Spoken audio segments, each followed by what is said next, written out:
কি হয়েছে? গা হয়েছে পায়ে? মলম দিবা?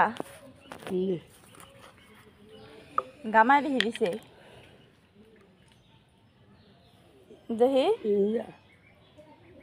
এ নাই। আরে ব্যথা করে? ভাত খাইবা? আসসালামু আলাইকুম, সবাই কেমন আছেন? আসলে এই দুনিয়ায় যার মা নেই তার কেউই নেই। এই ছেলেটিকে দেখছেন, ওর নাম কবির। ও আর কি মানসিক প্রতিবন্ধী, শারীরিক প্রতিবন্ধী দুটোটাই। ওর যখন মা ছিল তখন একটু পরপরই আসতো খোঁজার জন্য, আমার কবিরকে দেখেছো, আমার কবিরকে দেখেছো। কিন্তু মা মারা যাওয়ার পর আমি আর কাউকে আসতে দেখিনি। বাসায় ভাই আছে, ভাবি আছে, কিন্তু কেউই ওকে আর খোঁজে না। একা ঘরে পড়ে থাকে, মশায় কামড় দেয়।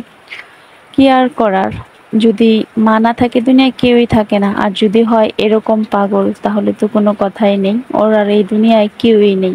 সবাই থাকা সত্ত্বেও ওর কেউ নেই। আমি ওকে দেখিয়ে দিচ্ছিলাম যে ডান হাত দিয়ে খাবার খাও, ও খাচ্ছিল। ও কিন্তু সবই বুঝে কথাবার্তা। ওকে যখন আমি নতুন দেখে আমি ভয় পেয়েছিলাম, কিন্তু একদিন এসে উঠছে আমার মধ্যে, আমাদের উঠানে বসে কান্না করতেছিল। তখন আমি ওকে ভাত দেওয়াতেই ও আমার মানে এক ধরনের ভক্ত হয়ে গেছে। এখন দেখলে আমাকে হাসে।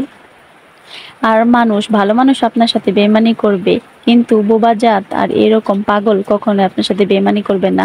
আপনি যে ভালোবাসেন, আপনার মনটা ওরা একমাত্র বুঝতে পারবে, আর কেউ বুঝতে পারবে না।